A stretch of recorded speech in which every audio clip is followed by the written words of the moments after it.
tuned for the Joan Quinn Profiles. As an editor for Andy Warhol's Interview, the Los Angeles Herald-Examiner, LA Style, and Detour magazines, Joan covered the social set, the Hollywood hotshots, the international art scene, the mysteries of food, the excitement of travel, and the fabulous world of fashion. Joan continues to find creative people on the cutting edge who make things happen. Here's Joan Quinn. Hi, I'm Joan Quinn, and welcome to the Joan Quinn Profiles. Waiting to be profiled is Kim Craven and director Jorge Atalia. Dancer Kim Craven was born in New York, and she started her career with classical training at the Pennsylvania Ballet Company. How old were you? Well, actually, I got into the company when I was 20, but I started my classical training here in California at West Side Ballet. Oh, you did? And I moved to New York when I was 17 to study at the School of American Ballet, which is Balanchine School for New York City Ballet. But you have to be practically hand-chosen to go to that. Yes, it's pretty hard to get into that school, and it's very illustrious, and it's a wonderful place to train. It's sort of a training ground for many companies. So if you don't get into New York City Ballet, there's a performance each year called The Workshop, and directors from different companies come and sort of scout out talent. So that's how I got into Pennsylvania Ballet. Oh, you got in from there? From SAB. I didn't realize that because I seem to remember from the National Charity League when you were accepted to the and then I school. moved, and I had to move back east a year earlier than most people, leave home. But you've danced in films and on TV. Yeah. Aside from your classical training, what have you done?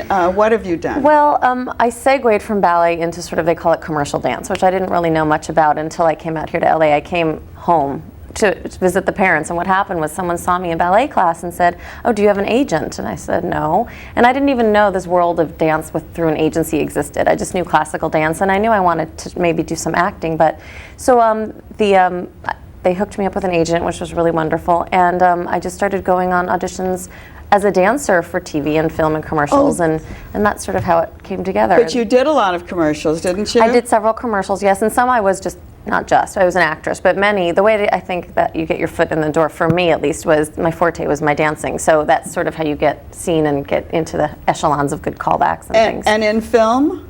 Did you dance or did you act? I danced mostly, except for the Thomas Crown Affair, which I have a little small part at the end, which I'm a ticket agent. I'm not a dancer. For the most part, I'm dancing in most of my credits, yeah. Did you take acting classes? I did. I studied with I almost said Joan Quinn. With yes, you studied with me. Yes, it was really great. Very long ago. Oh my goodness, I'm Joan. It will come to me. You did take acting classes, though. I did, yes. I studied for 2 years out here, yeah, and I loved it. I really loved it. But then the call of New York again. What happened? Well, one of the choreographers that I did a lot of work out here with, named Keith Young, I did Drew Carey episodes and several films with him. He got the opportunity to fly to New York to audition to be the choreographer for the show On the Town. And so I went to New York with him to audition as one of his dancers, and one thing led to another, and I wound up booking that job. I wound up getting On the Town, and that was my first Broadway show, so that brought me back to New York. How long were you on stage? How long was I? During on stage and also in Broadway, in the play. Well, I was... How long was the run? The run, it wasn't that long. The show wasn't that long. It lasted about 3 months, but with pre-production and everything involved, it was like a 6-month thing. But most importantly, it brought me to New York, and I realized how suited I was sort of for New York compared to LA, because LA is very commercial and hip-hop fly girl. That's not really me. And New York, with my classical training and my strong ballet background, I've really enjoyed, that's where I base myself out of now. So just auditioning for shows, I feel comfortable there. What, have you always wanted to be a dancer? Always, yeah. Not an actress, not a singer? I do. I've never really aspired to think I want to be a singer, like a rock star, but I have to sing for Broadway things. I've always just loved to dance, but I love to act as well. That takes us to the point of whether you would always want to be in the chorus, or if you'd want to be a principal, or how acting gets involved in those things? I think acting is very important, and I would much prefer to be a principal rather than just to be in the chorus. And as we spoke before, I did the show Swing, and the wonderful thing about that show, especially for a dancer, is everybody's featured, everybody's a principal, and that's rare as a dancer. I'm going to show you That's from swing. Blues in Tell the us a Night. little bit about. That's from one of my features called Blues in the Night, which is to the song Blues in the Night. It's sort of a sexy, jazzy number. It was one of my favorites. It was really a great number. And there were 3 couples. How many couples? There were 7 couples in 7 swing, couples, and they I all see. did a different kind of feature.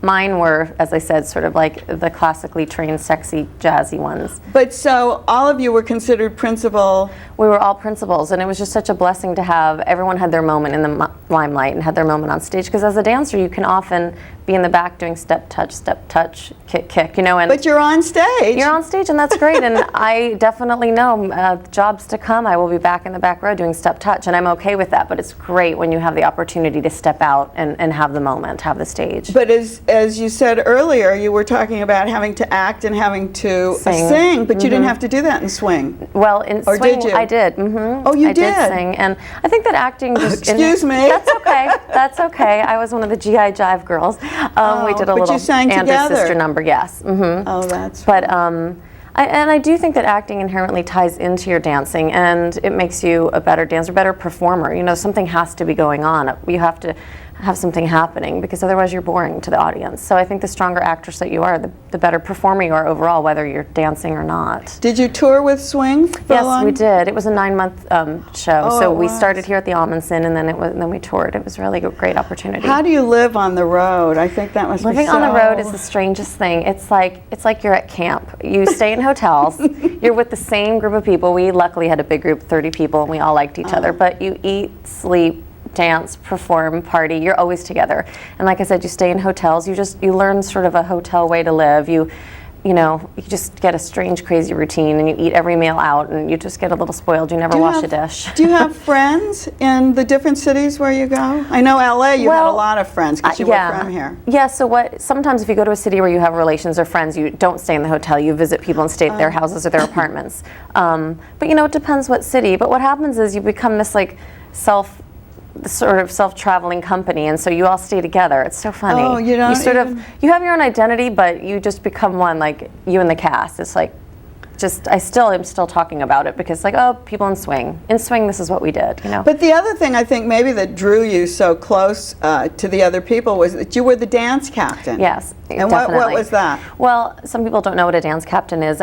You're the person in charge of the choreography. So once the show is set and up and choreographed, you're the one that has to maintain the Bible, which is the book of the steps. You try to keep it clean. You try to keep it looking like it should. So you hold auditions. You hold auditions if you need to replace somebody. You have to do that too? That's your duty? That's one of your duties. But how do you know if it's clean? You're dancing in the show. Once a week I swung out. So I would sit in the audience with my pad and paper and write and watch the show and make sure everything looked how it was supposed to.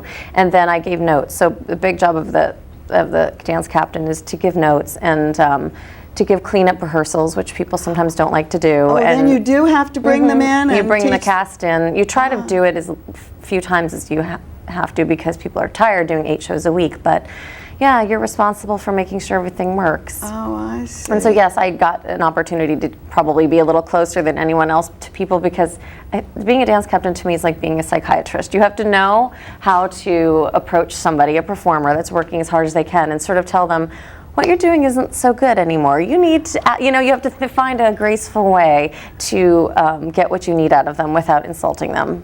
I was talking to one of your singing teachers. Oh, okay. Mary Satrakian. Oh, I love Mary. And she goes in, I guess, and does that with certain musicals. Oh, and okay. she said the same Cleans it up. thing when the voice, they're tired, they're exhausted, you can see the sloppiness.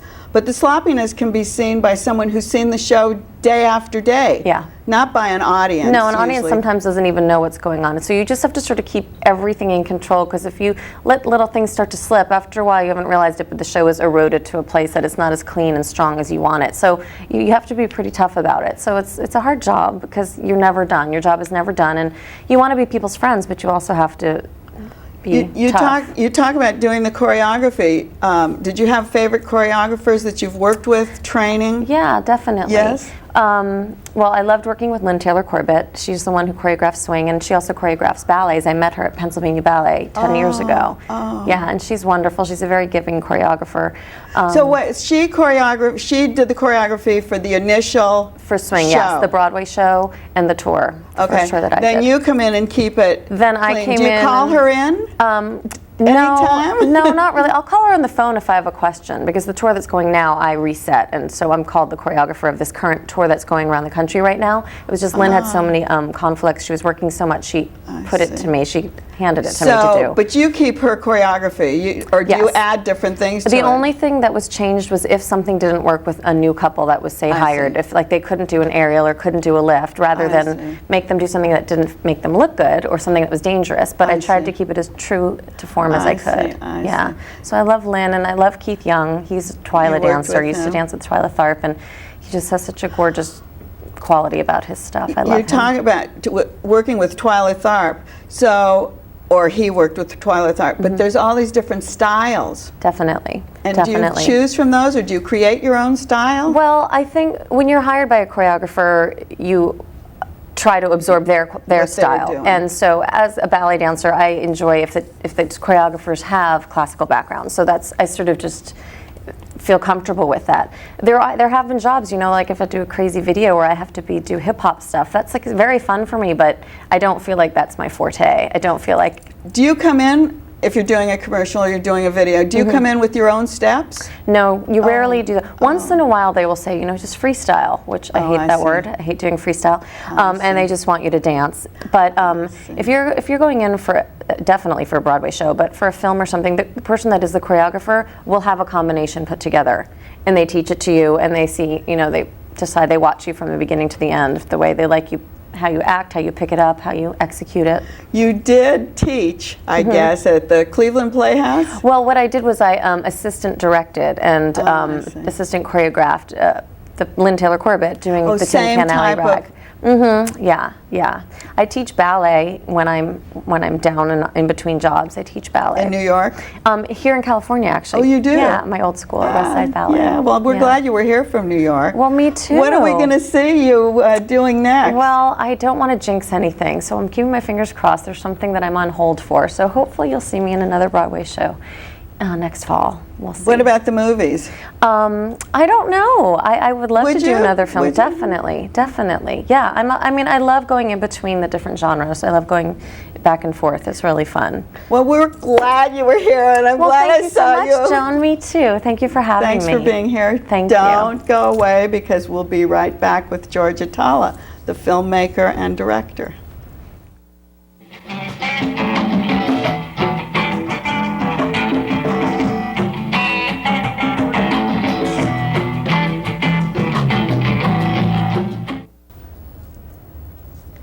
Welcome back. I'm Joan Quinn, and I'm here with filmmaker Jorge Atalia.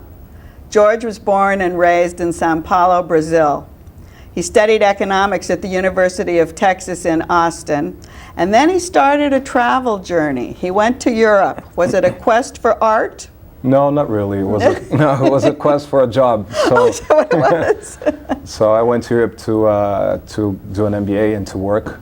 Oh, you actually went to Switzerland to do your MBA? Yeah. Or were you traveling in between? No. From Texas, I went to Spain because I wanted to learn some Spanish, because I had so many friends from Mexico and Texas that I actually, I had this desired curiosity to learn Spanish. Well, that was a good place to learn it. Yeah. Better than Mexican Spanish. Yeah, well, I don't know. It's different. It's just It is different. different, It's just different. So I stayed in Spain for about 4 or 5 months, and then from there I traveled to Paris, where I stayed another 8 months. Did you learn French there? Yeah. And then my sister was living in Switzerland at that time, in Lausanne. I see. So from there I went to Lausanne, and I stayed there for another 3 years. And you got a master's in business? Yeah, that on it? marketing. Oh, in marketing. Yeah. It's an MBA with focus into marketing. Oh, because I was wondering, I thought, well, here he is. He's a filmmaker now. He's got a degree in economics. He's got a master's in economics. Why is he making films? Well, I always liked to make films, like home videos with small video cameras. And I moved back to Brazil. I left Brazil in '87, and I moved back to Brazil in '95, '96. I got married, started working, and then I told my wife, I said, you know, I always had this desire to do a film. And she said, well, why don't you go now? And so we moved to New York. And you went to New York Film School? Yeah, it's a New York Film Academy. You know, it's like a quick immersion course into film. So, is that right? Yeah. But was it helpful? Very helpful. I had no idea on how to camera angles or anything. And so I did the basic course, which took 3 months, and then I did the advanced course for another almost 9 months. And then you had to do a film? A short film to graduate. Yeah, so did you do it? Yeah, it was a very good experience. And then from there, did that film win an award? Yeah, that film, that film, it was a 13-minute short film based on a true story of a girl that had an abortion when she was younger in life. And then she got married and she decided to have a baby, but the doctor damaged her uterus during the abortion. So she never was able to have a baby, but they adopted a child. But was it a documentary? No, it was a short film based on a true story. Because I like true stories. You know, I don't like fantasy films. I see. And then it won an honorable mention award in Columbus, the Columbus Film Festival. And then from there, I didn't know what to do when I finished film school. I said, I want to go back to Brazil and do a film. And you're in New York now. And I'm in New York now. And when did Japan come into this? Oh, Japan! I went to Japan after Switzerland for a year. Okay. I went to Japan for a year. But were you going to make films in Japan? No, I went to study Japanese. So we have French, Spanish, Japanese. Yeah. And Portuguese probably, yeah. And some English. Enough English to get through here. Yeah. So I like Japanese culture a lot. So that plays a part in. Yeah. So I went there. I studied Japanese for a year. It was very tough. Very tough because they have very tough immigration laws also. You know, if all your homework, all your exams goes to the immigration department and they check if you're really going to school. Oh, they do? Yeah. Good. And then I went back to Brazil and then to New York. And I was in New York. I had no idea what to do. I told my wife, I said, I have to do a film as soon as I leave New York or I'm never going to do a film anymore. And I was praying a lot. I said, Lord, give me an idea. I actually was.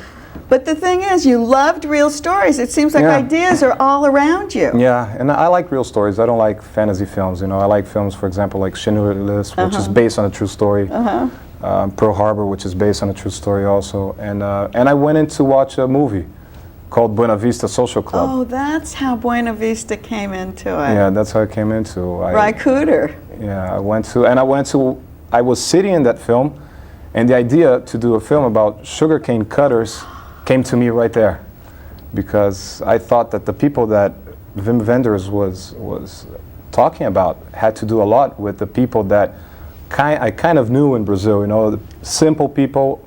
They were. If you see on the film on Buena Vista, you see that the musicians, the Cuban musicians, they were forgotten by society. And they were brought to life. They were brought to life, and they were very honest people, simple people. You know, with a very nice story to tell. And a strong desire. And a strong desire to love what they were doing, and no one paid any attention to them. But that's what an artist is. Yeah. Is a person who just keeps doing what they love to do, even if they're recognized or not. Yeah, exactly. And so I want to say, "In Cane for Life" is the name of the film we're talking about. Yeah, I'm sorry. So then let's go on from there. Yeah. You went back to Brazil? I went back to Brazil. The day after I saw the film, Buena Vista, I went to B&H. I bought a camera. 4 days later, I was in Brazil shooting the film. But how did you have access to the sugarcane fields? Well, my uncle has a sugarcane refinery in Brazil. And since I was young, I was kind of brought up, you know, since I was young, in the middle of everybody. And my father, we have like a country house, and every weekend we drove to the country house, and it was surrounded by sugarcane plantations. You go by them? I go by them a lot, and I saw them cutting cane every day, and I always had this desire to meet these people. Oh. But I never had an excuse to stay with them for so long as I did. Yeah, I see. And you stayed with them for several months? For 6 months. You got up in the morning, you went to the sugarcane fields, you went through the whole process. Yeah. And the process obviously takes what? How long is that cutting process? Oh, they usually they wake up around 2 in the morning. They have breakfast around 3, and then they go to work. The bus comes by and picks everybody up. They get to work around 5:36, and then they have lunch from 6 to 7 in the morning. They begin cutting cane at 7 in the morning, and they only stop around 4:30 in the afternoon. Oh, Yeah. they start cutting after lunch? Is that the Yeah, because they idea? have lunch at 6 in the morning Right. because they have breakfast very early. Right. So their lunch is at 6. And they start cutting after lunch, and they only stop around 1 o'clock in the afternoon to eat something But quickly. is there a season? Yeah. Oh, so that's what I mean. So you had to stay the whole season? Oh, yeah, stay the whole season. Which is how long? Several months? It begins in May, and it ends in December. But since I was in New York until July, I didn't get, the May, June. I began in July, and I But you did voiceover and you did backgrounds on your people to get you that beginning, didn't you? Or did you have B-roll after that? No, well, the way I began was I bought a box of tapes and started shooting the first day. And I had kind of an idea in my mind what I wanted. I didn't have a script also. I was going to say, did you write the script? No, I wrote it afterwards. I knew what I wanted in the film because I knew the questions. So every day I went back home, kind of watched the dailies. I just shot hours and hours of film. About 35 hours of film. And then I shot 2 hours in New York of film also because I asked questions, in the streets for people if they knew where sugar came from or... Oh, that was great. Yeah, if they knew how much sugar cane a person can cut daily, manually, which is... So you got those people on tape. Yeah. And then you juxtapose that into you cut it into the regular, what they were doing. It's such a good film. Thank you. It's so great. And of course, I love documentaries. Yeah. And people in Hollywood are like the big D. We don't want to talk about it because they're so awful. But I think when they're done well, and I think In Cane for Life is done so well that you want to see it. Just like Buena Vista Social Club was done so well. It was a big documentary hit. Yeah, it's a very honest film. It's an honest film. During the film, I never at any point I had a person sit down and I set up a camera angle. Never. I always had a camera under my arm and I always had it recording. So you didn't follow a script. No script. And you didn't no tripod. Storyboard. You Nothing. didn't know what angles you were going to use. No assistants. You were able to get into the fields though because you did. Yeah. Would anyone be able to get into the fields, do you think? They could. For example, if a reporter wants to go and shoot an interview, they can. It's very tough to get the people to talk to you, the sugarcane cutters. It took me almost 2 weeks. Do they speak the same Portuguese? The same, but it's kind of a dialect you have to understand, and since young I've been going there, so I kind of speak the same language So they do. understood you? Yeah. Now here you are, this economics major. Did you work the budget out before? No, not before. I had a budget. I had a budget. You did have a budget. And I spent $8,000 in the film until I had it on video, on digital film, which is not that much because I sold my camera to buy a computer to edit the film. First you bought the camera to do First the I bought film. the camera, yeah. I put the whole footage from the film to the computer using the camera. I didn't even buy a deck or anything. But then I had to spend a little more money to make the negatives. You then did you edit it yourself too? With a friend, yeah. And then what about the music? The music, I had a composer do it for me. Actually, were 3 composers who did the music, and they. So it's original music? Yeah, it's original music. And you worked with them also to get it into the film? So. And then you showed the movie and it won all these awards. Yeah, I didn't even see the movie because I showed the movie in New York before it was finished, and it won already a Best Cinematography Award. And when I went back to Brazil, I thought the movie was a little long. It had 74 minutes, and I became tired. So I cut down 5.5 minutes. Ah. And I. Does it change it from it changes. It changes. feature length, or does it? No. That's okay. After 40 minutes, for example, for Academy. Consideration. After 40 minutes is a feature. But. So you cut 5 minutes of your own workout? That's 5.5 pretty minutes. something. Yeah. Because I thought the film was becoming a little bit repetitive. And on a documentary, if it's a little long, it becomes tiring. You're like, oh, when is it going to be over? Right. And I was feeling that about my own work. So I cut 5.5 minutes. It worked well. But then you went to Long Beach International Film Festival, New York. It played the first film festival it actually played in film that I only saw it in film in the film festival was in Recife, which is the largest film festival in Brazil. There are about 3,000 people a night. Is that and it right? won, yeah, and it won Best Documentary, Best Director, and Best Editing. And I had never edited a film before. Where which was is that? And where is it? That's Recife. It's in Fortaleza. It's in the north of Brazil. I see. It's like the most popular film And do festival in people Brazil. come from all over? Yeah. I mean, they bring their films from all over? They do. There were there was my film and 4 other films of top Brazilian documentary filmmakers Brazilian. that have been doing documentaries for like 30 years, 40 years.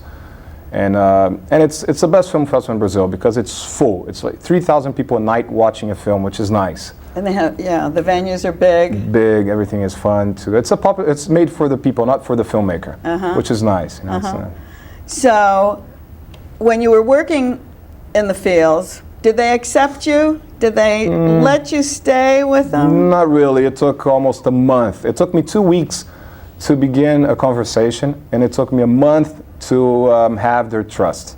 Because they opened up to you. Yeah, they opened up a lot. I mean, you didn't, and they go back to their houses. They don't sleep, they don't pitch tents around the fields. No, they go back. They go back, and they invited me to go to their houses. They invited me to parties. They invited me to church. But the things are changing now with the sugar fields. Yeah, it is. And what's going to happen to these people? They've known it all their lives.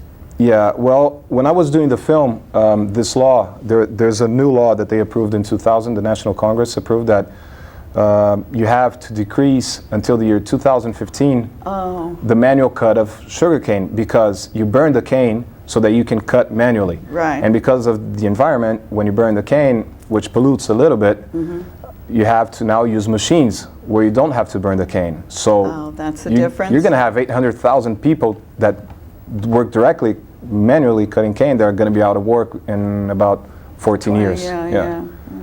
What's next on your agenda? I was given a few scripts in Brazil. Were you? Yeah, nothing that I liked very much. So now you're in the business, right? I'm trying to. You're in the film business. Now I'm going to do a film. I'm going to start doing a film, shooting a film about children. You know, the exploitation of child labor in Brazil. But all in Brazil. You're going to do your work there? Well, because I think we have a lot of things to show. A lot of things that Brazilians don't like to see because they're used to it. But and they don't see it. When you come from out of, like when you go out of your country and you come back, you see things that you never saw before. You never saw before, yeah. And the people living there don't see it, just like you're saying. Yeah, I see people, every time I stop in a stoplight, there are children, they're 4 or 5 years old begging for money. But every stoplight in the city. But you don't pay attention You to don't pay it attention you live because there. yeah, it's like, you know, So that'll be... Yeah, I'm going to do that because there are 3,400,000 children that work in Brazil at the age of 5, from the age of 5 to 10. Well, we're going to keep watching for Jorge Atalia. Thank you for coming. Thank you very much, Joan. Thanks very much. You. Thanks for being with us on the Joan Quinn Profiles. Keep writing to 77777 South Figueroa, 44th floor, Los Angeles 917. And we'll see you next time on the Joan Quinn Profiles. Great. Thank you.